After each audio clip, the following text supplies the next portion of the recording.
Stand by. I'm still pressing the buttons around here. Okay. So you're going to host this show, Annette. So you're going to do the intro. So I will hit the music, and then I'll watch you when you start talking. Excuse me.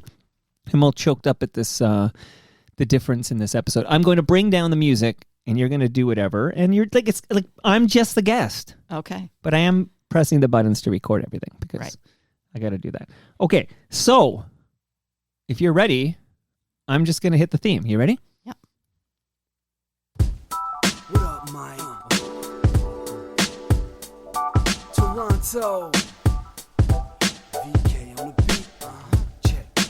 I'm in Toronto where you wanna get the city love. I'm from Toronto where you wanna get the city love. I'm in Toronto like we wanna get the city love. My city love me back for my city love. I'm in Toronto where you wanna get the city love. I'm from Toronto where you wanna Well, when you start talking, I fade it down.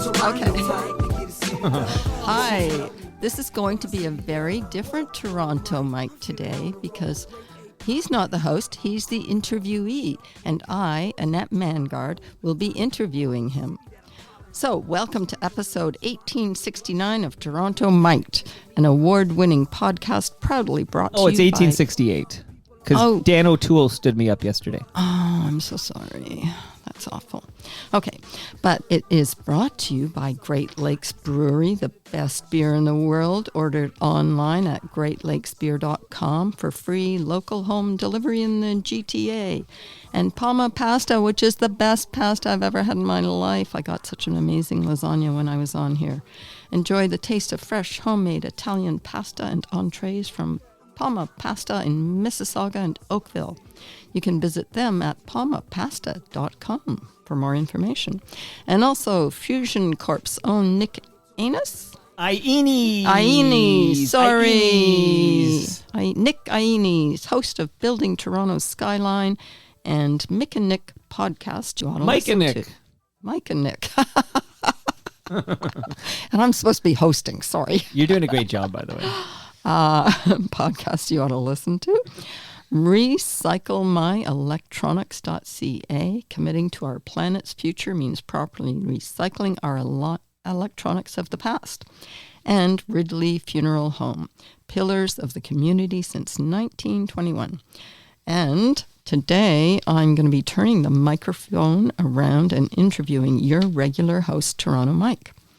Now, the reason I wanted to do this is that back December 4th of 2025, Toronto Mike interviewed me about my new documentary, I Am the Art Nabu Kubota, which happens to be showing again this Sunday at the Hot Docs Cinema, 506 Bloor Street West at 4 p.m.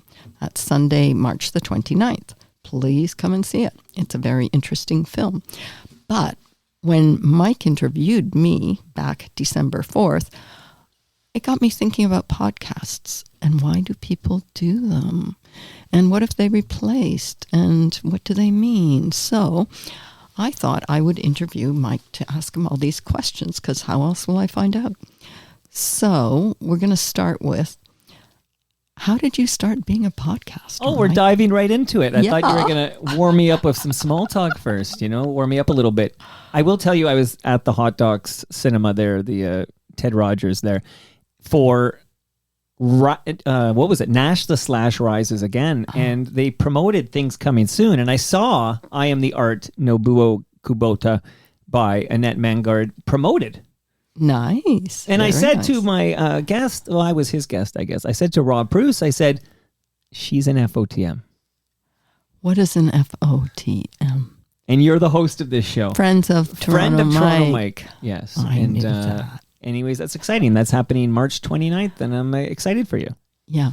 Okay, so I'm going to tell you another thing about interviewing. Yeah. When I make a documentary, I feel no stress whatsoever because I'm going in with a camera and a microphone and I'm going to ask questions and I know what I want to get out of the interviewee and I go about it in such a different way. And I know that I can edit it. Well, that's the safety net that you don't have today. That is correct. But also, I do a little pre-interview on the phone. That's where I ask them, what are you going to talk about? And I kind of get a sense of how they speak, because if somebody is a wanderer or a long-winded Sure. person, then you want to be able to kind of easily and nicely shift things in another direction to get what it is you're trying to get them to say. And so, that involves building of trust. And that involves time and letting them chit-chat about other things first and then getting into the meat of it. But with this kind of interview, I thought, oh my God, I have to find out about Toronto Mike, and I have to find out what questions I want to ask them. And it was all like, oh, then I got all stressed and everything. And it's live. Well, how do you think I feel? I've had, 1,867 episodes where I hosted. And today I'm trying my best to lay back and let you drive, but it's tough for me too. Like I can already feel myself wanting to take over, but it's not my podcast today. It's yours. Okay. Well, so we're both in uncomfortable, like we're out of our comfort zones, right? True, very true. And I can imagine you're so used to editing it. So you might do, you might do an hour and then it's like, oh, that 8 minutes is my gold or whatever. But on my show, that hour is an hour. Yes. No, I'd probably use 2 minutes. But the other thing is that I'm That's how little I know about documentary filmmaking. Yeah, and I'm constantly listening and thinking, okay, did they say, oh, I've got a sound bite there. Oh, yeah, Right. I can use that. And so I'll figure out as I'm listening to them what I can use and if it's going to work. And sometimes I say, can you tell me that a little bit more concisely? Okay, well, you can do that on this show, but it'll be weird. But you can also tell me at the end of this interview what 2 minutes you would actually use for something you were making. Okay. Like, did we even get 2 minutes that you could use? Okay, it's a deal. Okay, what was the question again? I guess I'm so used to like a little bit of small talk off the top instead of just diving into the questions. But that's my show. This is your show. And that was the question. We did the small talk. So the question was, Okay. Why podcast? How did you start?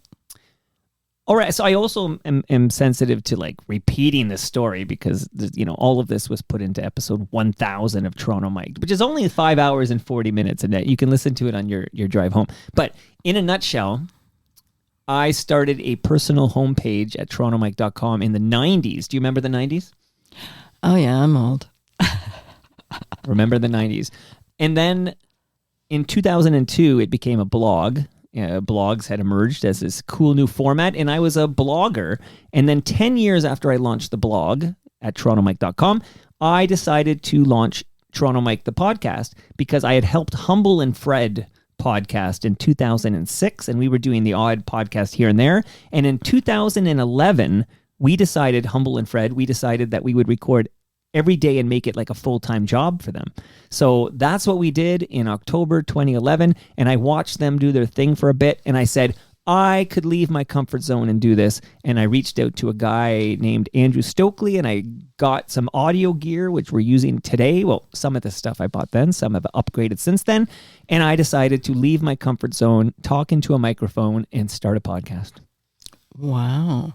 Okay. In 2012. So that's quite a while ago. And I'm a very practical person. So my first question is, how on earth did you make a living? Till 2018, I had a full-time job. So the podcast was a side hustle until 2018. So that's like 6 years. So for 6 years, I did this on the side while I worked full-time for a German B2B software company as their digital marketing guy. So I had a full-time job to pay the mortgage and send my kids to university.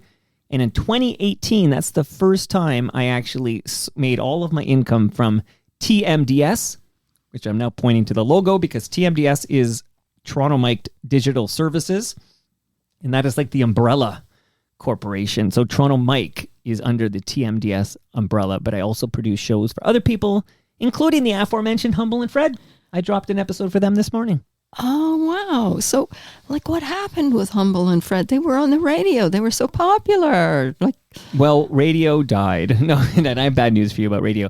Humble and Fred have been podcasting for longer than I've been podcasting because, as I said, they kind of inspired me to do this. So I would say that the daily show that is similar to the one they have right now, we launched in 2011. So So that's what's that, 15 years? Is that 15 years? So almost 15 years of podcasting. And I've always been like a consultant. I gave birth to that show, but I've been producing that show since 2019. So I'm on my 7th year of being the producer of the Humble and Fred show.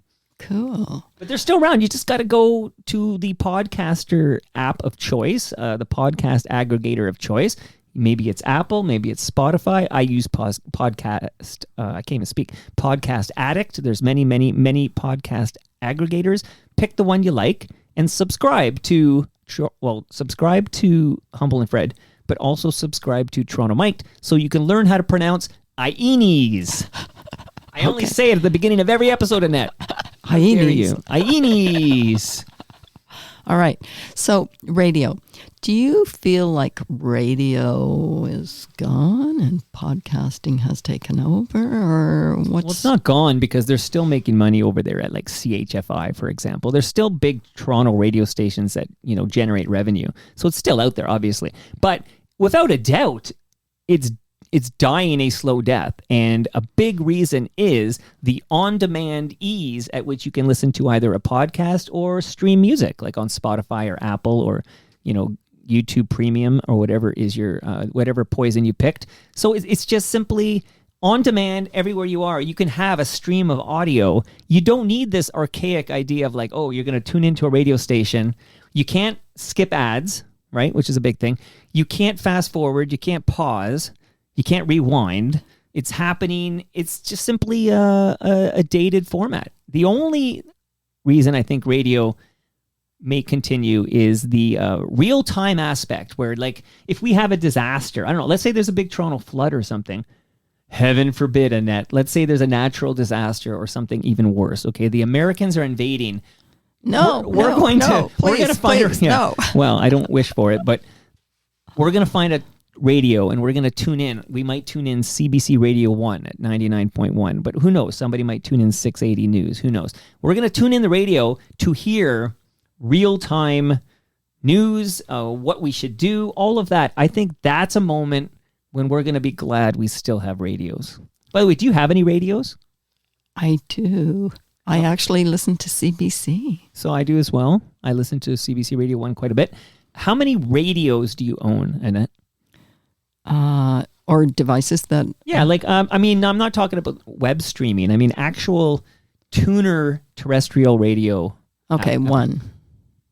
Is that in your car? No. Okay, because car's got a radio, right? Oh yeah, I've got one in my car too. That's two. Yeah. Okay, so if there's let's say there's we lose power during the aforementioned invasion or natural disaster, somebody will have a car that runs on a battery and we'll be able to go there. I'm just saying, I myself have three radios in this house. I'm looking at one right now. And I have, there is one in the car that's in the driveway right now. Right. So that means I own 4 radios. You know what? Now that I think about it, I still have an old clock radio. I just haven't used the radio in like 10 years. But that one would work as well. So I'm ready. Okay, me too. But maybe I should get another radio. So thinking about radio. Get batteries for that radio though. Like, I kind of think that your shows, is it a little bit like Tom Power's show on the CBC? It's not as safe as Tom Power. I listen to Q. Yeah. Although I'm going to say a controversial statement. I think Garvia Bailey is a better host of Q than Tom Power. Mm-hmm. I'm not going to weigh in on that because I like them both. Well, I'm not anti-Tom. I want to make that clear. But Tom has gone on a parental leave. Oh. He's had fill-ins, and one fill-in I've been hearing quite a bit on Q is Garvia Bailey. Yes. I just happen to prefer Garvia. I think she's tremendous. I know they're looking for a new host of Metro Morning. Because the host has gone on to replace Heather Hiscox on television. So they have a new need for a host. I think the what about natural no, God no. I don't think they want me. I think Garvia Bailey, if she wanted that job, would be a tremendous host of Metro Morning. Interesting. I've got a lot of thoughts on radio. Right. Well, tell me some more. Okay. So what were we? Well, yeah, Q, Tom Power. No, so I do listen to Q periodically, and I think it's a very safe show. Like, it's a very celebrity-driven, safe show. Right. And I personally find that's fine if that's what you're looking for. But I might not get, I know Q's going to get who will I pick on? Q's going to get, maybe they'll get Martin Scorsese or something, right? Like Q gets big names because it's CBC Radio's Q. But I might not get Martin Scorsese, but I'll get an Annette Mangaard. And I'll feel like I can pretty much within reason, I'll feel like I can ask Annette whatever I want, and we can get into it if there's something to get into. So I prefer the fact that I'm sort of on the edge. It's not for everybody, but it's not Q. That's for damn sure. This is not the CBC. Right. So do you feel like because you can do that, that you're kind of like an archivist of the underground? Definitely a natural born archivist, which I was going to say archivist, but it's archivist. Is that what you're telling me? Well, I don't know anything. English is my second language. Wait, what's your first again? Is it Swedish? Danish. Danish. I've been to Copenhagen. It's a great place. Yeah, and you know who they really like in Copenhagen? Hans Christian Andersen. He's a big effing. You know, I walked to the airport in Copenhagen. Wow. That's a bit of a hike. Yeah, I walked, and I could have expensed I could have got, again, it was a business trip, so I could have expensed it, but I wanted to experience, I didn't care how long it took. I wanted to walk to the airport when I was leaving. I had to go to where did I go? Frankfurt after that. But I walked to the, what's the name of the airport there? I don't know. Whatever the Copenhagen airport is. Copenhagen. Okay. There you go. Yeah. And okay, so back to our question, which was the archivist role that you play. Forever. So do you think that, what are you creating an archive of exactly?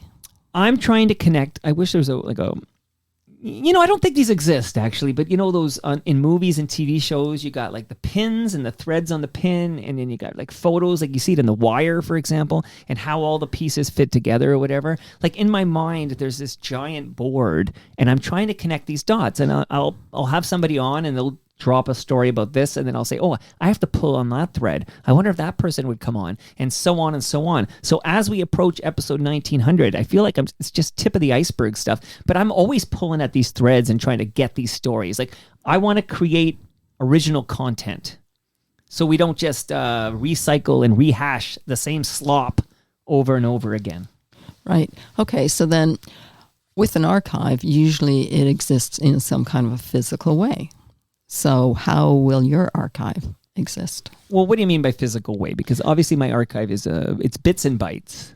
Right. Like it is. There are transcripts of Toronto Mic'd episodes online, and it's an audio library. Every episode I've ever recorded is still online in that archive. So it's online, but you don't have it physically. I mean, I have a backup copy, but it's still bits and bytes, right? Like I don't have this is an audio presentation, but I do feel like this is more accessible than, for example, like a show like Q. Like, I think if you're like, oh, I want to hear, who do I want to pick on? Maestro Fresh West made that Q appearance back in 2013. Like, oh, maybe that's Gian Gomeshi's Q. I don't know if you want to go back there, but I feel like if you want to go back to a 2013 episode of Toronto Mike, in 10 seconds you're hearing it. Like, I feel like I've made it hyper accessible, right, and easy to find, because you can literally Google it, or you can search on TorontoMike.com, or you can search the podcast app of your choice. I find it very easy, and especially because of this numbering thing. And my brother Steve told me when we got to like number 142, he said, you got to lose the numbers, he said. This numbers thing is it's small potatoes. It's amateur hour. And I said, I can't lose the numbers. Like, I need to say, oh, Annette, and I'm going to call this up so it's accurate. Oh, Annette, you were episode 1812. Okay, it's not just a war. You were 1812. Like, that's like really? Your unique, that's your unique ID. If people want to hear your Toronto Mike debut from December 2025, everybody has a unique ID. It is the episode number. And do you have a little catalog where we can look this up? Oh, where is it? Many different sources. So TorontoMike.com is your hub. And if you click podcasts at the top in reverse chronological order, you'll see them all. But I actually felt like that was not sufficient. People want to cherry pick. Like, somebody's going to be like, oh, I want to hear Garvia Bailey on Toronto Mike. Okay.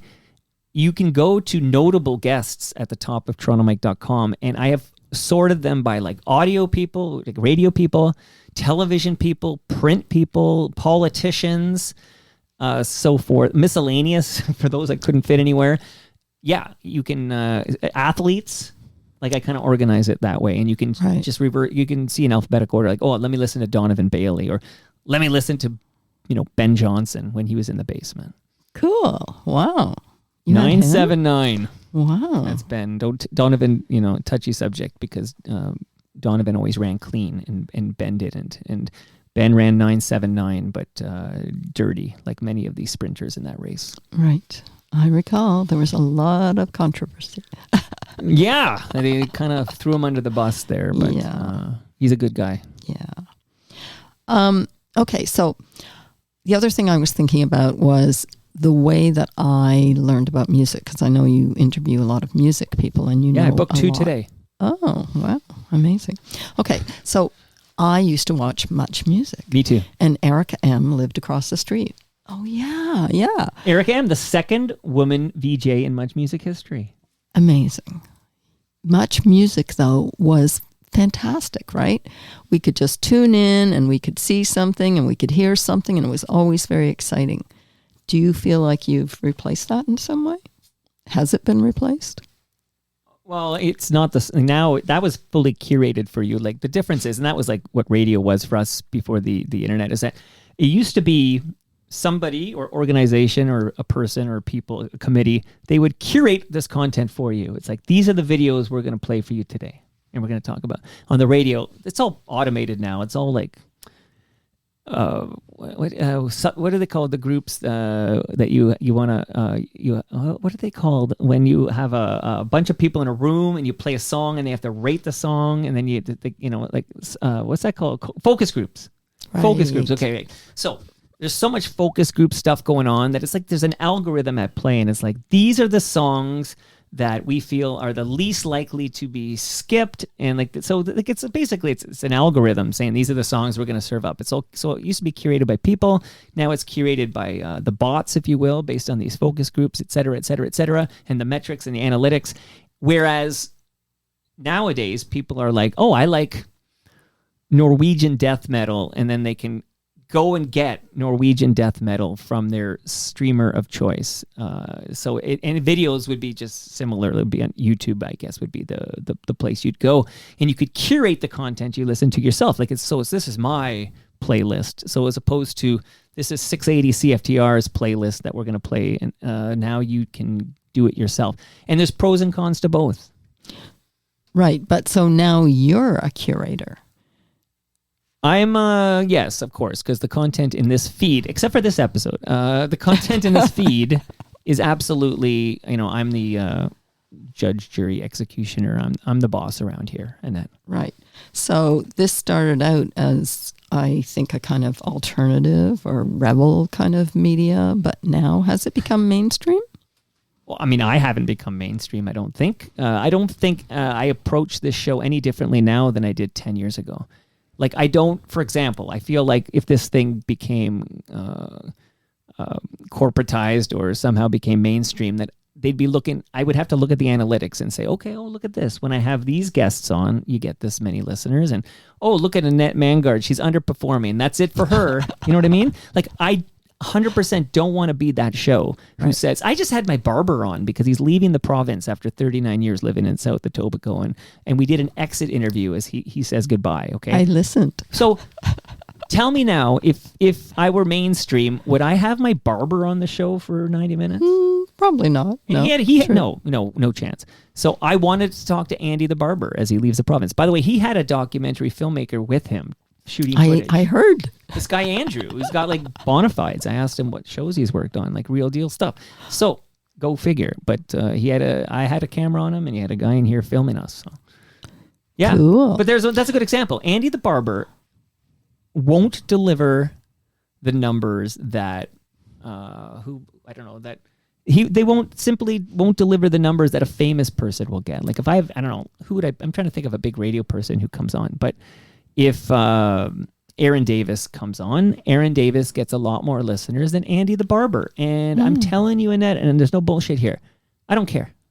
If I want to talk to Andy the Barber, I'm having Andy the Barber on. And if I want to talk to Aaron Davis, of course, I'm having Aaron Davis on. But I don't care that one might deliver 3 times the listenership, because there are loyal listeners who listen to everything. And then there are cherry pickers. And the cherry pickers, they subscribe to the feed and they see Andy the Barber and they say, "Not today, Satan," and they swipe it away or something. And then they'll say, "Oh, look, I don't know, I'll pick on Ed Keenan. He's coming on for his quarterly." And they'll be like, "Oh, I've been waiting for Ed Keenan's quarterly." They click play. So the cherry pickers aren't going to convert on Andy the Barber. Right. Okay. I know Aaron Davis. He's a good friend of mine. Well, there's multiple Aaron Davises. This is a different Aaron Davis. Oh, how do you know? Well, because I know there's a few Aaron Davises. Well, you don't know all yours my is a friends. musician, Yes, right? that's true. Yeah. Mine that I'm referring to is a former CHFI morning radio host who moved out west. Okay. All right. Fair enough. Okay. Big radio star. You don't know Aaron Davis from CHFI? Come on. You know, with Don Daynard? No, sorry. Okay, Annette, I'm going to educate I'm you. a loser. You're not a loser. You're just too cool for, Rogers' own media. Yeah, whatever. I want to ask you about audience, though. So you just talked about audience and how they're cherry pickers, but how do you get an audience? How do you keep an audience? And I still want to ask that question, but how do you make money? Okay, so can I start the making money, since that's like a simpler one to answer? Sure. Okay. But we're not going to start your podcast without making money.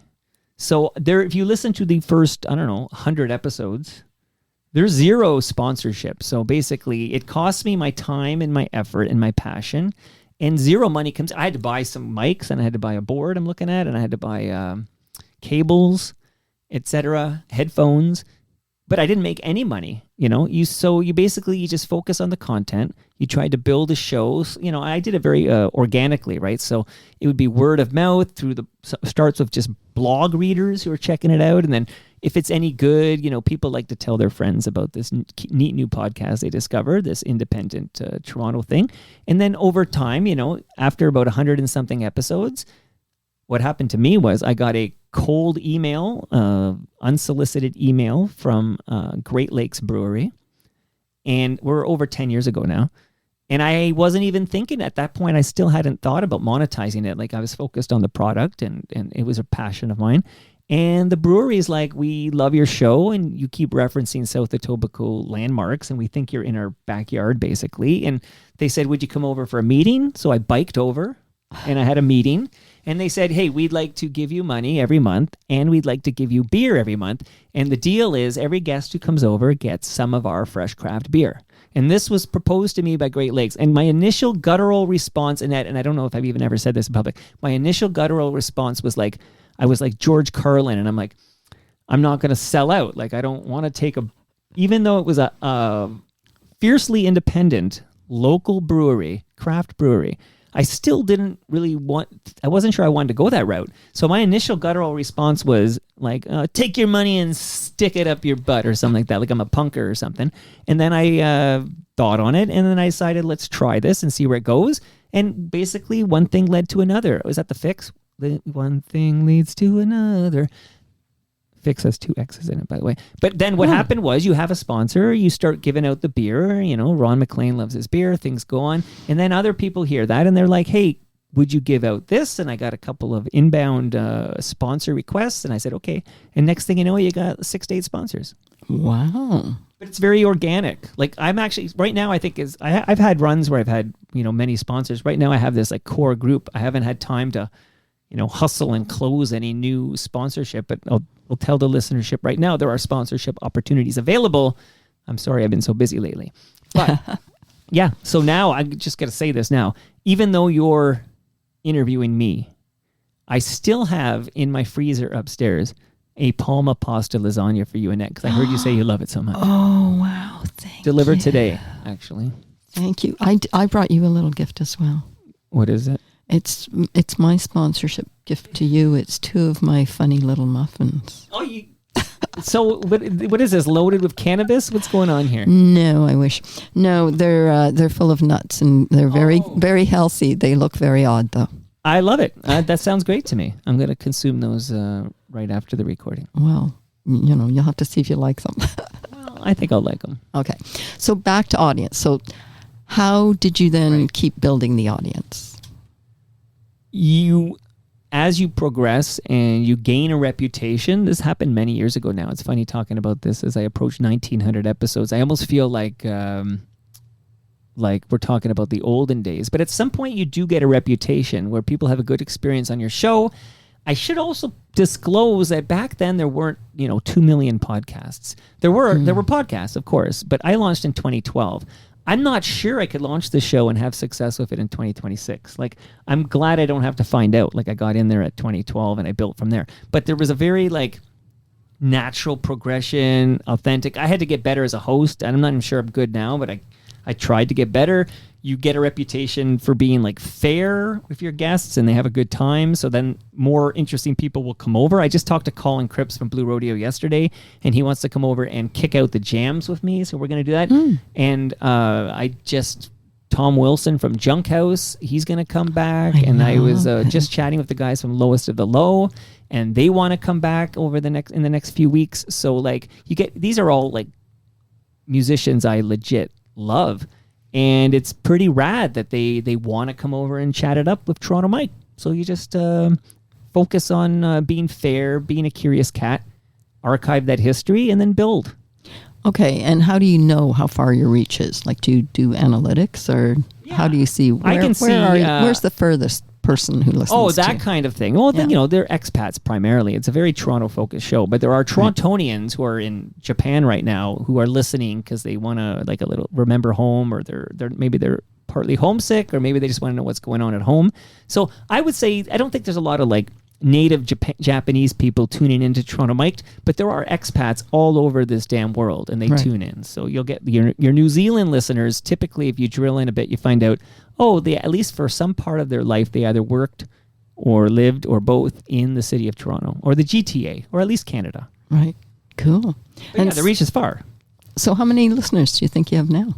I can literally click a button on this browser right now and tell you the exact number of listeners. I'm not going to do that because I'm not going to read that number, except it's a big fucking number, Annette, and I'm humbled by it.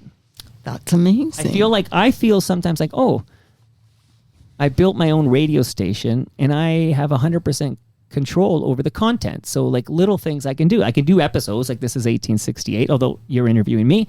But I can also my youngest just turned 10 and I can do a 10-minute episode where I chat at my youngest about turning 10. I just drop that in the feed because I can. Right. I listen to that too. Yeah, 10 minutes. I mean, half of that is Taylor Swift. So, but that's not legal, but I can do it. And then I can deal with the consequences. You can't legally play a Taylor Swift song in your podcast. You can't? Why not? Because there's no, SOCAN will say they'll do something for Canada, but it won't apply to Americans, right? So it won't apply beyond our borders. So there is no mechanism in play where you can buy some kind of a license like radio stations do that will let you play, licensed music. This does not exist. Oh.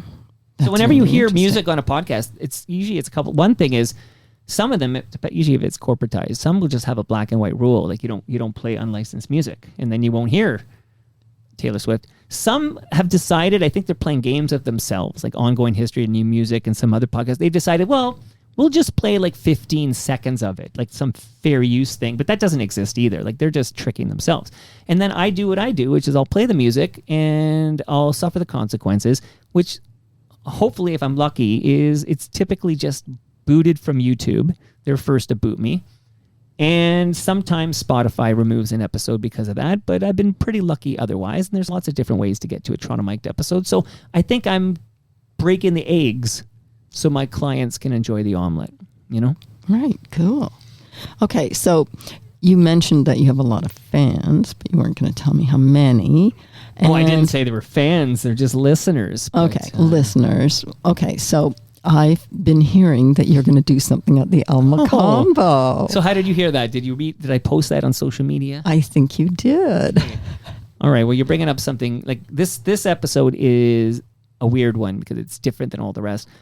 That, which is happening May 21st, is very different than what I do. It's a one-time only, out of my comfort zone thing. I don't even know if I'll record it. I don't plan. I don't know. But Yeah, I am headlining at the El Macombo on May 21st, and tickets are now available. Okay, so you got drumsticks in your hand. What are you going to do? Sing, dance, play the drums? No, but I do have a musician on stage with me because I mentioned Rob Bruce was at that Nash the Slash Rises again with me. And he's going to be on stage with me as kind of my Paul Schaefer. Like, so I'm going to do my thing, which is like I'm crafting this like one-man show basically, and where I'm going to present this hopefully compelling content, and then along the way there'll be musical cues, and I have Rob Bruce with his keyboard who will be playing a little music along the way. So it's not just me rambling on for 90 minutes. There's also some music from the prodigy that is Rob Bruce, who played with the Spoons during their glory days, as I like to say. And he played with Honeymoon Suite. Wow. And he's played on Broadway. And he's going to play with me on May 21 at the El Macombo. Get your tickets now. And what does he play? He's a keyboardist. So piano, he's going to have a keyboard up there, I think. So he's going to, I would say tickle the ivory, but it's not made of ivory anymore, Annette. What is it, plastic? It's not ivory because they have to kill elephants to do that. Oh, yeah. No, we don't want that. And they're an endangered species, and we love elephants on this program. So it's probably made of plastic or something. Something else. Too much plastic in the world. But anyway, at least I don't know what it's made of, Annette, okay? I'm not a key expert. All right. It's probably plastic, though. Alrighty. So I gather you are going to sing and dance or something. No singing. Anyway. No singing. I'm not going to sing. Okay. But I mean, I have been crafting it. So I have a Google document where I have these thoughts on bike rides. So I go on a bike ride, and then I'll have a thought. And I'll say, I won't say the word. I'll just say, okay, G word. You can guess what the G word is. I'll say, okay, G word, take a note. And then G will talk to me and say, what's your note? And then I'll save this idea I just came up with, and then it'll save in, it's called Google. I just said the G word a bit differently. Google Keep. So Google Keep will take that note. And then once in a while, I'll go into Google Keep and I'll see these notes and I'll put them into my Google document for the El Macombo show, and I'll craft something. So I have all these different parts, and there's a connective tissue, and it's coming together. It's not done yet, but it is coming together, and I'm looking forward to delivering this to somewhere from 10 to 200 people, somewhere in that range at the El Macombo. And here's the interesting part, Annette, although this will be discussed on that night. This wasn't my dream. I didn't initiate this, and I'm not paying for the El Macombo. So I have no expectations of making any money on it, but I also am happy to say I can't lose money on this. Someone else will lose the money. Fantastic. You have like a sponsor. Yeah, a woman named Melissa, and I'll talk about more of this on stage. But Melissa basically bought the El Macombo one night for me to do this. Wow. And I'm going to do it. Nice. I'm going to do it because it's so out of, like, I never had the dream to do it. I'm not a stand-up guy. I've never done a minute of stand-up anywhere. Like, this is not what I want to do. It's not my dream. Therefore, I'm going to kick ass and take names on May 21 and then never do it again. You might decide you love it and do it. It could become your new podcast thing. Well, maybe I'll take it on the road if it's a big hit. If I sell out the Elmo, but I don't even have insight into ticket sales. I didn't set the price. I don't see how many tickets are sold. Oh. I joked with my family that it's going to be me talking to 10 people, and I don't know if it'll be 10 people or if it'll be 15 people or if it'll be 50 people. I got no idea. I just hope people come out because I want more people to hear this one time only 90 minutes or so presentation. And it's May what? 21. Oh, darn. Unfortunately, I'm out of town. Another ticket unsold. Sorry. That's or I would have come and gone rah. Yeah. Well, tell all your friends to go. I will. I need somebody there. I know Mike Eppel says he's going. He's a business reporter for Breakfast Television and 680 News. And Eppel's going to make the trek from Ajax. I think is he Whitby or is he Whitby? He might be Whitby. I get my Ajax, Whitby, and Oshawa mixed up. They're all out there. I think he's Whitby, but he could be Ajax. Far. They're all far. There's a border shared between Ajax and Whitby, right? I think it's Ajax, Whitby, Oshawa. But maybe. Okay, I gotta look into this. Yeah, learn your Toronto map. You might have fans out there. That's Durham region. Oh, I thought it was the other way. I don't know. I think Peel region is like Mississauga and Brampton. You're right. And I think Durham region is like because they have the nuclear power plant. Yeah. which I'm not for. But anyway. Well, you know what? That's because you watched Chernobyl. But remember, the USSR. That's true. I also cheaped interviewed out on Helen Caldicott, who is the expert on nuclear. But tell me, nuclear waste. So let me ask you, since you interviewed her, you can tell me, isn't it a clean source of energy? It is, but the water, they use this water, cooling water, to cool the system down, and then they flush that water into our drinking water. And that water contains isotopes and all of these things that like are the Springfield isotopes, right? forever chemicals, and they cause things like birth defects, and they are not that sounds things terrible. we want to be ingesting. So, and then I have a question. What's the answer? Solar and wind? Like what is so? And I was just in Montreal, and I watched this little film about windmills in Afghanistan. It was really beautiful.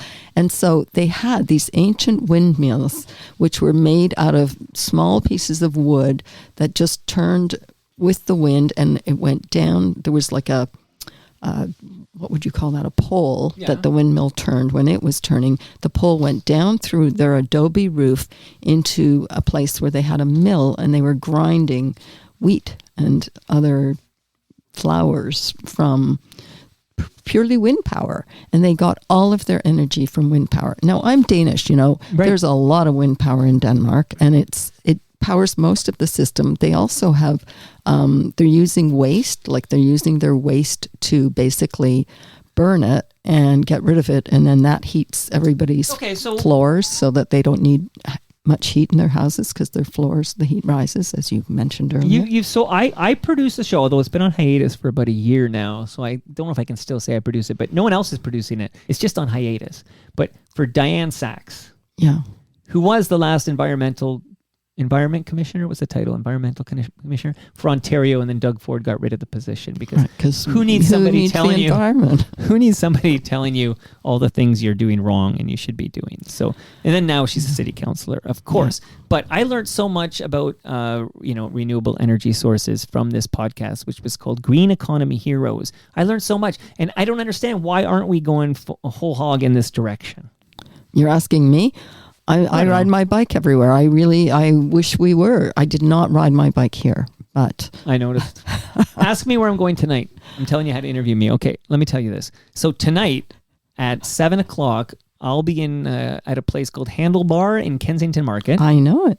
And I'm biking there. So from here, you are a hero. Not even that long a ride. I'm going to brag to you about how easy that ride is for me. I'm telling you, Annette, that is an easy ride for me. But I have a client after you called Brad Jones from Ridley Funeral Home. He's going to come over at 5 o'clock. We're going to record a new episode of Life's Undertaking, which is the great podcast from Ridley Funeral Home. Oh, cool. Shout out to Ridley Funeral Home. You have your measuring tape from Ridley Funeral Home. I do. That's yours. I love it. It's a beautiful green color. It's a beautiful thing. So I'm going to record a Brad, and then I'm going to hop on my bike, and I'm going to go to Kensington Market, and I'm going to go to the Handlebar, and I'm going to open the festivities because there's a book launch. You mentioned being a natural born. We talked about archiving everything. Cam Gordon, who's a frequent guest of this program, he's also a natural born archivist, and he wrote a book called Track Changes, and he talks about following music in the digital world with the internet and different things. And there's a whole chapter where I'm in it. It's pretty cool. Chapter 11. Anyway, I'm opening things up. There's a lot of cool people at this event tonight, but at 7 o'clock, I'm going to do the cold open. I have written and memorized a 3-minute speech. Wow. And I'm going to make that on stage in Kensington Market tonight at 7 p.m. But my point was I'm biking there. Like, there is no alternative. Like, if I'm able-bodied, which I'm happy to be right now, I am going to bike to my destination. That is fantastic, and I wish everyone did that. You also mentioned that you bike in the winter, which I do. I'm getting a little older and more fragile, so I won't do it if there's ice and then snow on top. Cause what kind of bike do you ride if there's any ice or snow? Like, do you ride? What kind of bike is it? My normal bike. But what is your normal bike? It's like an old commuter. But is it like fat? Is it like a mountain bike type? No. It's just a normal. Yeah. So everyday bike. That's why you got to be careful when there's ice and snow, because you do any little turn or sudden stop and you're going to be on your side. So you got to be careful. And it has happened to me because when I look outside and if there's ice and snow out, I change the bike I ride to be safe and get some traction. Oh, well, I only have one bike. Yeah. I'm better than you, Annette. I got 3 bikes. Okay, then. We could talk about recycling and, Recyclemyelectronics.ca, because that's where you go if you have old electronics, old cables, old devices. You don't go to the throw it in the garbage. Those chemicals end up in our landfill. You go to recyclemyelectronics.ca. And do they take off your personal data and all that stuff? They do not. You need, like, if you have a hard drive that you're bringing in, they recommend you drill a hole in it. Really? Yeah. Wow. But I don't believe they have a mechanism to delete your data. Okay, because I think that's what we're all a little afraid of. You have to maybe you just got to drop it in a vat of acid and then bring it over to recyclemyelectronics.ca. All right, let's get back on topic. Yes, host. Okay, so the other thing I wanted to ask you is, who's the most famous person you ever interviewed?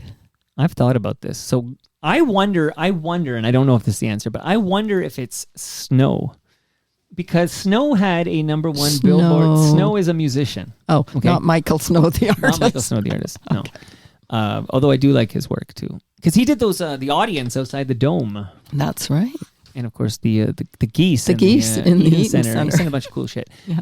The late great. But I was thinking of Snow, the rapper, who had a Billboard Hot 100 number 1 hit for 7 weeks in a row with a song called Informer. And I believe that song is very well known throughout this world. Like, I think that's so if I think about globally famous people, I think that he's right up there, and also right up there, I think globally, I'm not talking Canada, I think Donovan Bailey would be a big deal, and I've had him on several times. In fact, I produce his podcast, and he comes here every week. But Donovan Bailey had the world record for the 100 meters. So he was like the Usain Bolt of his time, if you will, like gold medalist at the Olympics, Olympic and world record time. He was 9.84, I believe. But I think that being the 100-meter champion in the Olympics makes you globally famous. Like, he's the fastest man in the world. Yeah. So those are 2 names that jump into my head about globally famous people. So is it primarily sports that you're doing interviews on? Well, in the beginning, it was a lot of radio, to be honest. Like, I used to have radio and TV. I was fascinated, still am, but fascinated by city TV during the Moses era. Oh, yeah. So I had so many, I would just dig them up where I could find them. I got Hurricane Harold Hossein, who's never done an interview. Like, I worked hard to get, some said no, like Jojo Chinto just said no, and I tried a few times. But most of these people, like the Lorne Honickmans and the Peter Gross and the Gord Martineau and the Ann Mroskowski, and I could go on, most of these cats said yes. So I did a lot of that. I did a lot of, like, I had also beyond City TV, I'd have on people like Lloyd Robertson or, different Austin Delaney, Dana Levinson, these kind of people. But I was also interested in radio, so there was a lot of media at first. And then I realized, I really like music. So I went hard. I still kind of go hard because I do love talking to the musicians. So a lot of musicians, all the guys in Sloan, I'm looking at them over here. And so now I would say it's all over the place. Like, I might have a print journalist. I have a guy coming on who wrote a book about professional baseball in Toronto before the Blue Jays. And we're just going to dive deep into the history of professional baseball in Toronto before 1977, and I'm freaking jazzed about that. I have Andy Stokansky coming over tomorrow with Blair Packham, because Andy's never been on and he's going to make his debut. He's a talented musician in this city. But yeah, so it's all over the place. Okay, so that made me think about research. So what kind of research do you do before someone comes on? I do. It depends who's coming on. So for you, I watched your film. What'd you do? You did? Yeah, I'm the art. I watched the film. Yeah. So if it's somebody who's made a doc or something, like when Alan Zweig came over, I asked if I could see with a screener. I watched. He did a documentary about survivors of suicide. Yeah, it's called Love Harold, and you know what? It is showing after my film on Sunday. And I saw that too when I went to the National Slash Film, and I said, "There's another FOTM." Yeah. So Alan Zweig, and I legit loved the film, but I watched it before he came over, and then we talked about it. Right. So I tried, this guy who wrote the book about, this guy coming over tomorrow, who wrote a book about the history of Toronto, professional baseball in Toronto before the Blue Jays, he wrote a book, and I read the book. If it's a musician, I listen to it, I load up different jams, and I kind of take some notes here. I don't have many notes for you, but I take notes. That's because I'm interviewing you. But I did take a note of when you were on, which was 1812, and then the fact that I Am the Art is playing at the Hot Dog Cinema on March 29th. Like, I have that note in front of me. But yeah, so I think I do a lot of homework. You know, I'm always prepared for my guests. Even when Andy the barber comes over, I make sure I've heard the latest single for Phantom Lung and I've loaded it in. I also, because I got my hair cut by him last Monday, we heard a song by Gob. Do you know Gob? No, but I heard it. Yeah. So, and he made this, like, what I thought was a super interesting comment. He goes, that's the greatest pop punk this country has ever produced. And I'm like, I need to like talk to him about that on my show. So I'll load that up. So there's this prep, you know, if I have on Jerry Howarth, who's one of my favorite guests of all time, I had, you know, he called a big home run by Edwin Encarnacion.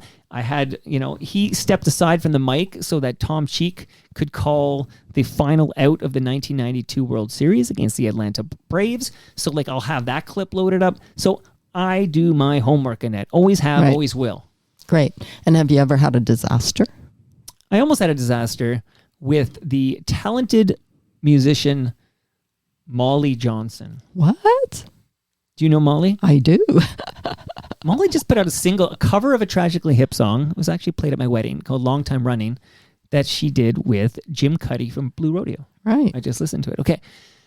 So Molly, I was excited to have Molly on for a variety of reasons. And I don't think Molly liked me. What? How could someone not like you? And before I pressed record, she was so mean to me. And I think if it happened today, it would be very different. Like, I don't think I can get nervous anymore. But I was so nervous to record with her because she was so fucking mean to me that you can hear my voice in the beginning of that episode because it's a different voice. It's the voice of Nervous Mike. Oh. I know. And then we kept going. And then at some point, she was still kind of short and mean. And at some point I called her out on it, and then she kind of went off of me. And then I used a word, and I used a word that she took great offense to, and I don't use the word anymore because I didn't know there was any negative connotations. Like, I'm pleading ignorance. I didn't know. But I used the word diva. I said I was getting diva-like vibes because she was really difficult. And she told me, and I didn't know this, she educated me to tell me that she saw racial connotations in using the word diva, which I swear to you I had no idea. I didn't know that either. A lot of Explain divas that come into me. my head. Well, a lot of divas, when I think of divas, I think of like Barbara Streisand. Yeah. Like I think of white women. But yeah, like I don't think of race. Like race, No. I don't think of a particular race when I think of diva. But she felt like this was something used against black women, and she, you know, and I didn't know, and I don't use that term at all anymore because I don't want to upset anybody, and I didn't know. But you can hear in this episode, it's kind of an interesting case study because it's going kind of bad, and then it starts to get better, and then it gets really bad. But then somehow I stick the landing, and at the end we take a photo by the tree, and she gives me a big hug, and she tells me to go to the Kensington Jazz Festival. So I don't know. It was years ago now, right? But a lot of people talk about the Molly Johnson episode, and actually, you should probably listen and then let me know because it's almost. I mean, I did my best. Like I'm a big fan of Molly Johnson, and I was excited to have her over. But I can tell when somebody doesn't like me. Like, I'm a human being in this world. I know when somebody doesn't like me. And she, for whatever reason, from the get-go, didn't like me. Right. And that's fine. But she agreed to come over and talk. Right. But she never came back. Well, she never came back. That's true. And would you want her back now? Well, want is a strong word. If she wanted to come back, like, I wouldn't say no. Like, I would absolutely, because I would like another crack at it because I'm a big fan. But I'm not like gonna pursue her. Right. Like I'm not gonna like extend the invitation necessarily. But if circumstances happened where she wanted to promote something, like I know she's passionate about the Kensington Market Jazz Festival. Yeah. If she wanted to promote something and she was willing to come over, 100% I would agree to let her come over. But I'm not gonna like pursue her. Okay, understood. So that one almost like that's the only time I can think of where things got that bad. Like I joke on this show that one day a guest is going to storm out of here. But I mean, we're approaching episode 1900, and I think it's like 1,100 unique guests or something like that. Because a lot of, some people come over twice, and you're over your second time now. Right. Blair's coming over tomorrow with Andy, and I think Blair's been in this basement maybe 30 times or something. So right, so they can pad the stats, but. nobody's marched out of here yet. Nobody's, been stormed out yet. Right. But I try to be fair to everybody. Like I give everybody, respect. Makes sense. Yeah. So, I think I asked you that. Did I ask you who you would like to interview that you never No, you got? didn't ask me that. Okay. So there was one guest, because I used to have a commute. This is way back when, but you'd be stuck in a car going to work. This is what a commute is, okay? And that you cyclists don't know about this, but I used to have one of these things. And I worked in Mississauga, and I'd go to my car, and I'd go. And then I'd drive home. This is a great detail you're getting here. But I would flip around my stations. I'd like to hear 102.1. What are they playing? What's going on? The Q107. I'd flip on CBC, what's going on. But I would often park myself on 590, which is an all-sports station, because I enjoyed listening to this guy named Bob McCowan on Primetime Sports. And I would listen to him quite a bit. I'd listen to Bob McCowan doing Primetime Sports. He would have some cool co-hosts like Stephen Brunt, for example. I was a big Stephen Brunt fan. Still am. Okay, long-winded way of saying, when I was approaching episode 500, I thought, I'd like to make some noise with this milestone episode 500. That was back when very few podcasts got to 500. Now every podcast gets to 500. Just kidding. But I thought, Bob McCowan would make a great guest for episode 500. So I extended the invitation to the man. And he was like a real asshole about it. He went on Twitter back when, pre-Elon era, when Twitter mattered. And he kind of did this whole thing like, Toronto Mike wants me to be his guest for 500, but I don't think his people like me or don't like dinosaurs like me or something. So I'm going to pass. Like just some kind of public, weird, rude, like just politely decline if you don't want to come on. Many people have declined, I was trying to get John Derringer for years, and he would always politely decline, right? This is before the controversy became public. And I don't even know if you know what controversy I'm talking about, but the listeners know. So Bob McCowan, episode 500, really soured me on the man, actually, but that never happened. So I would have liked to have a deep dive with Bob McCowan. And there's a few guests like that. I'm still working on Ian Hanno-Mansing, who swears he's going to do it. Yeah. But I want to do it in the basement, so he's got to be in Toronto. And we gotta pick a day and time and do it, because he listens to the show, he's a fan of the show, and he says he'll do it, but I want to do him. There's a few people like that. I tried very hard to get Anne Murray. Wow. Because I wanted to talk to Anne Murray about, firstly, she recorded a kids album that I had when I was a kid, and I wanted to talk about There's a Hippo in My Bathtub. And I had more, and of course, I'm kind of a huge nut for Tears Are Not Enough. Do you know what that is? Tears Are Not Enough?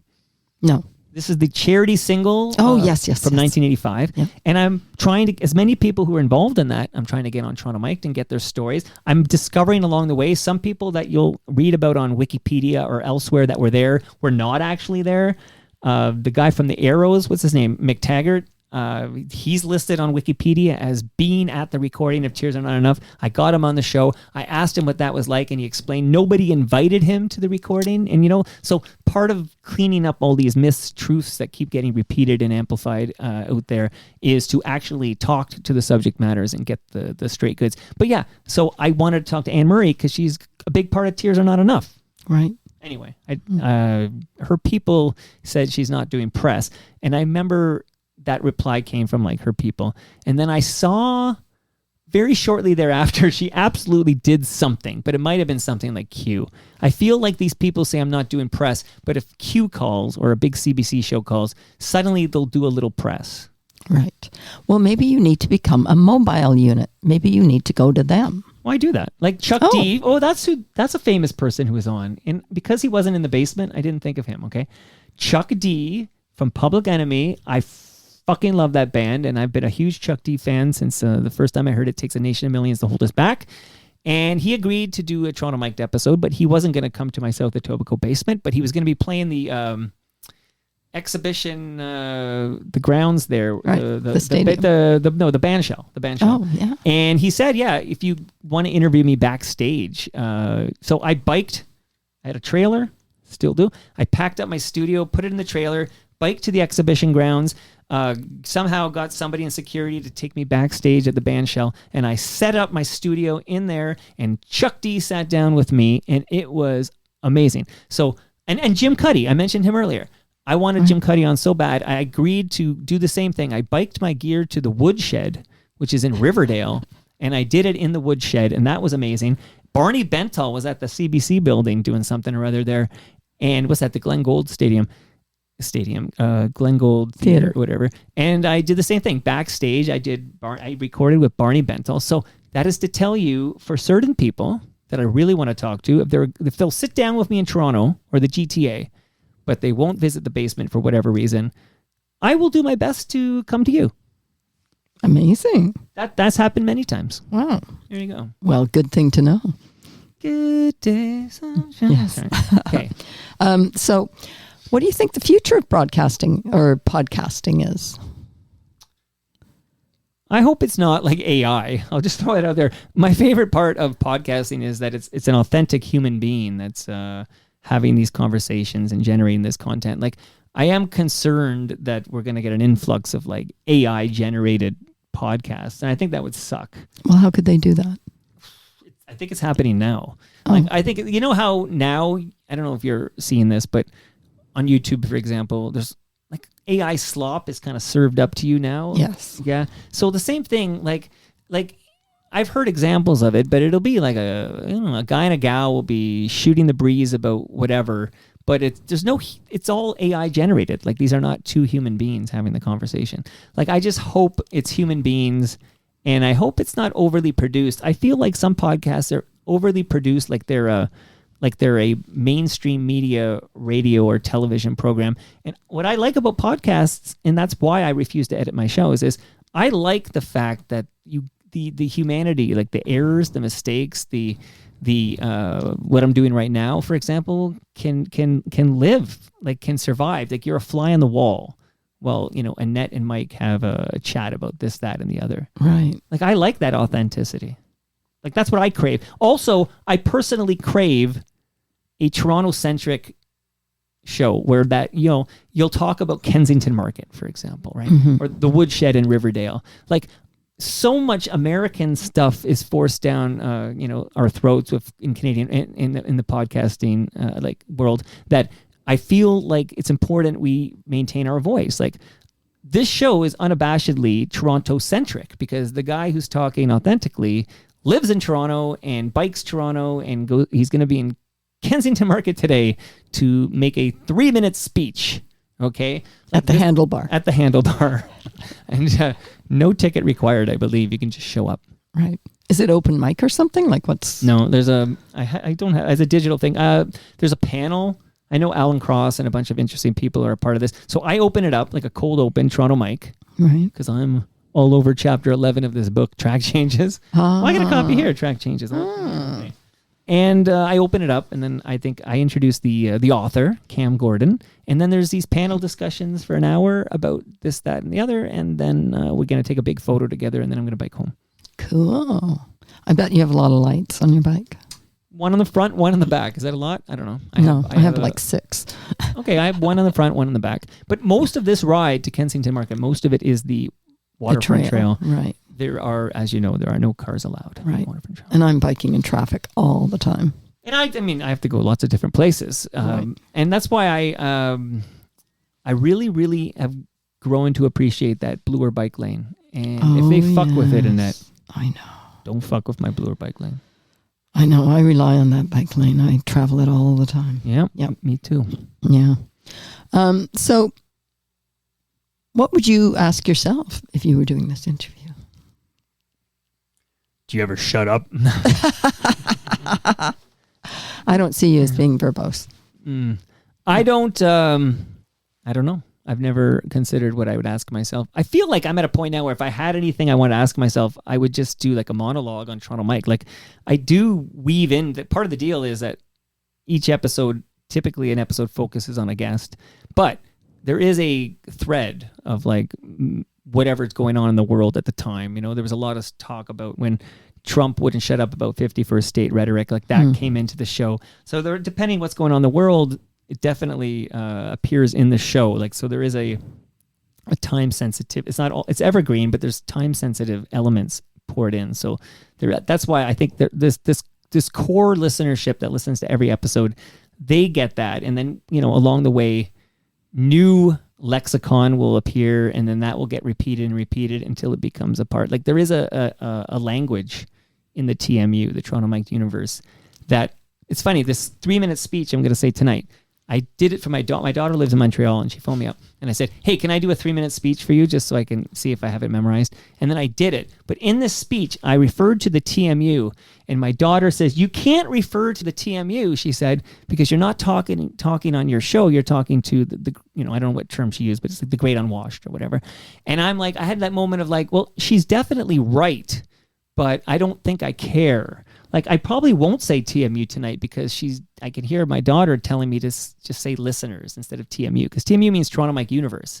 Oh, yeah, I thought it was Toronto Metropolitan University. No, everybody thinks that, of course. Well, that's because, they're a little bigger than you. Apparently. So that's why my daughter said you can't say TMU, because people are going to think you're talking about the university. But my mindset is, let's say I'm going to make it up. I don't know. Let's say there's 50 people there, okay? If 2 of them, let's make a bigger number. 5 of them are listeners who know what TMU means, then that's for those 5 people. And the other 45 people can just screw themselves. So you wouldn't be willing to say TMU means Toronto Mike University? No. Or universe? No. Not university. Like even we've done it in this show. I've said things to you and you weren't sure what I was talking about, because I will speak the inside language for the diehards, even though it might alienate the outsiders. And I know that's like, well, how do I get in? Well, you have to listen, because there's an episode I recorded about the lexicon. You can find that episode and then kind of quickly catch up. But there are things like if I said, Dan O'Toole buffied me yesterday. You don't know what I'm talking about. Dan O'Toole buffied me. Buffied? No. No. So that's a word that means something in the TMU. Buffy means they basically bailed, because Buffy St. Marie bailed on the recording of Tears Are Not Enough. And out west, they were like, Bruce Allen and David Foster. Well, Terry David Mulligan might have been there too. This Vancouver brain trust behind Tears, they recorded it here, but the brain trust is Vancouver based, okay? They're on the phone in this documentary, and then I think it was Terry David Mulligan. I asked him, why wasn't Buffy St. Marie part of Tears Are Not Enough? She's like, she bailed. She basically was supposed to be, and she bailed. So henceforth, when somebody bails, they Buffy. Okay? So that kind of shit. Okay. Which sounds, as I hear it out loud, this is why I don't like to be interviewed, because I hear it out loud, it all sounds crazy.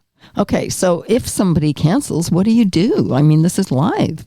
Yeah, but do you have, I'm not on CBC Radio at 8 p.m. Who cares? Like, yesterday's a good example. You don't have backup episodes that you could just slot in there? Because I don't hold on to episodes. There's nothing in the bank. There's nothing in the bank.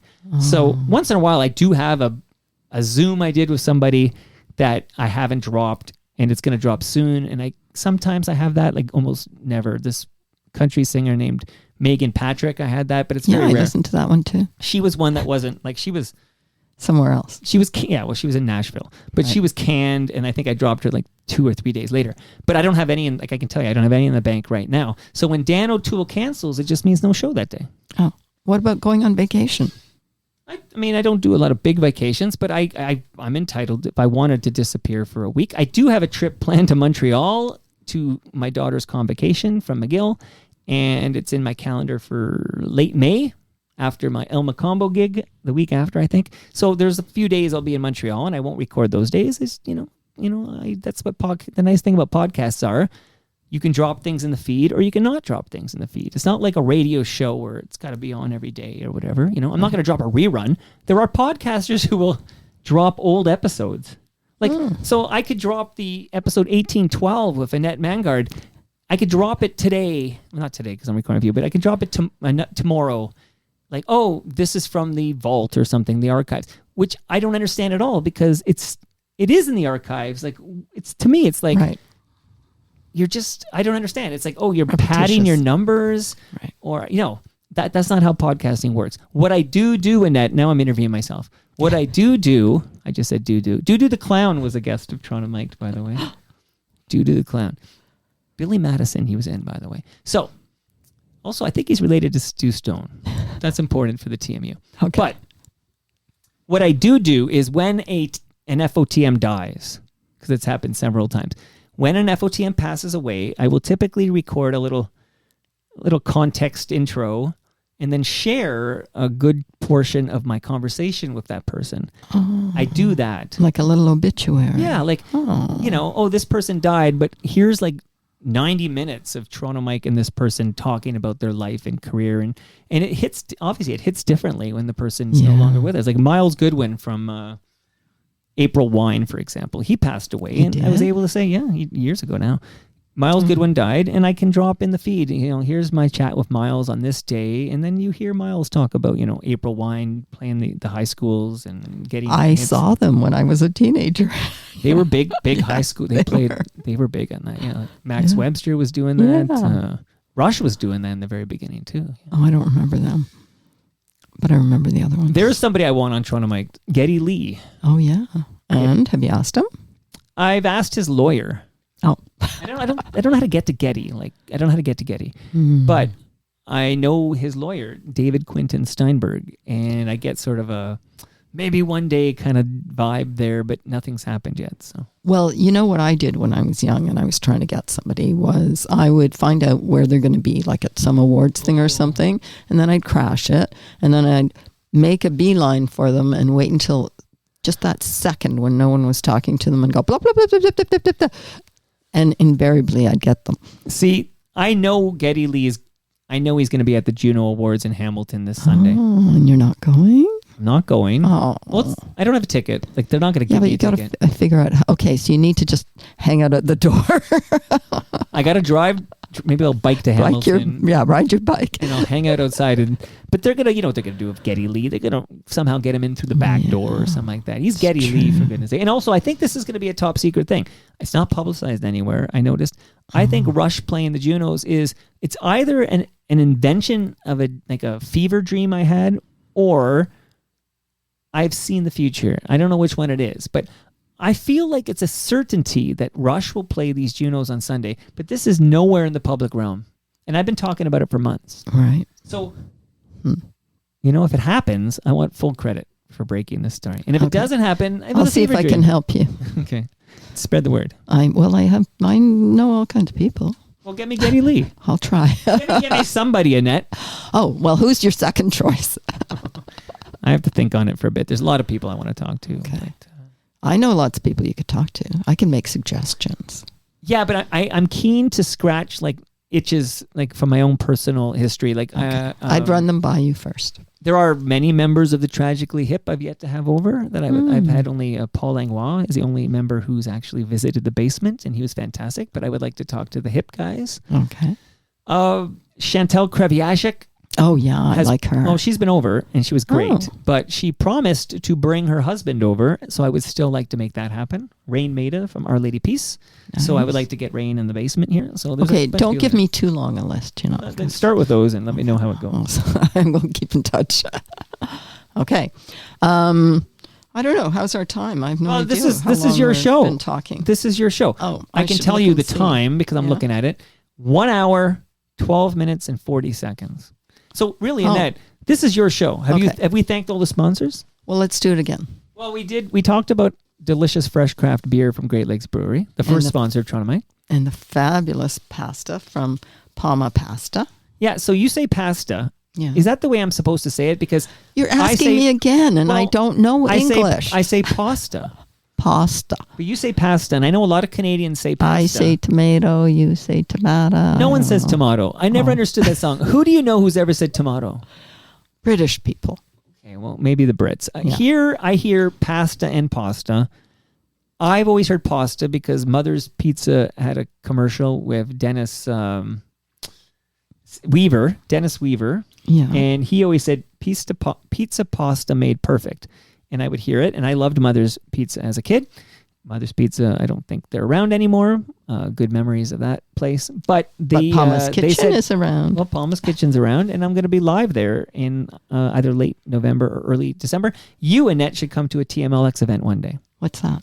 We are on our 22nd, I want to say, but a few times a year, Toronto listener experience. Oh. So we get to see, this is not just a bits and bytes digital thing. We do get together in the flesh a few times a year. So we have one at the brewery which is the Great Lakes Brewery in South Etobicoke. We have one at the GLB Brew Pub, which is Jarvis and Queens Quay. We have one at Palma's Kitchen. Cool. Sometimes there's others, but those are the 3 that seem to happen every single year. And the last Thursday of June, we'll definitely have a TMLX event at the brewery. So you and your fans get together and eat and drink? Yeah, well, Great Lakes gives you your first beer on the house.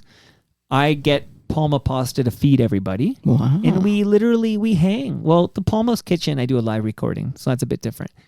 Nice. But there was quite a moment with Brad Bradford and Alan Zweig at a TMLX event at Palma's Kitchen. Oh, cool. But these other TMLX events, it's just a hang. Like you can eat and drink and chat up your fellow, FOTMs in the TMU. FOTM, when I first saw that, I thought it looked like a dirty word. No, I think I think if you Google it, they'll say it's flavor of the month. Oh, or Friends of Toronto Mike. Well, that's what it should say. Absolutely. Right. Well, do you have any more questions? Well, let me just look because I didn't really follow my questions. Well, that's how it typically goes for me as well. Like anything burning here? Because we're at the hour 15. I could wrap. Well, I could play the music and you can do the outro. But one thing I was going to say, because I was thinking about the differences between podcasting and documentary. Yeah. And what I'm doing in documentary is I'm capturing somebody who's going through something, or someone who's in motion, or someone who's experiencing something, or something like that. And I was thinking, you as a podcaster, you're kind of doing the same thing. I didn't realize that you were videoing these all as well. Well, I haven't always done the video. The video showed up because I was producing a show for Mark Hebscher called Hebsy on Sports, and he wanted the cameras. So I had to go out and buy a couple of 4K cameras, these Logitech Brios, and figure out, how to record video. So I had to kind of do that for him. And then I figured, well, now I have these damn cameras set up in the studio here in the basement. I might as well live stream my shows. So I live stream. I used to live stream on Periscope, which was owned by Twitter, but Twitter canceled Periscope even before Elon bought the place. And I moved to a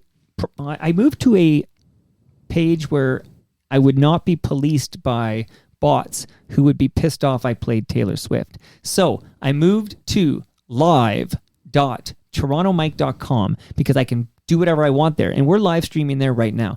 And people can go there for recordings, to watch recordings. They can leave comments. I can pop in and read them and bring them into the show. So the cameras are now on every time somebody visits in person. Right.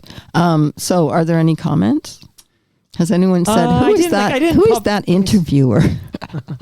I don't see a comment right now, but I did not heavily promote this was happening. So why not? I didn't. Well, I don't. That's the thing. I don't do a lot of promotion of the live stream for whatever reason. I feel like Toast episodes, I will definitely make sure that we have a WhatsApp group with some diehard listeners, and I'll be like, yeah, there's a Toast episode at 2:00 this day. What's a Toast episode? Okay, listen, you didn't do any homework, Annette. Come on. Once a month. I just got to catch myself here. Once a month, Bob Willett, who's a DJ on Indie 88, and the aforementioned Rob Bruce will visit me in this basement, and we will kick out thematic jams. We have a different theme every single month, and we each of us play our 3 favorite songs that fit that theme, and we deliver some mind blows and some fun facts about the song.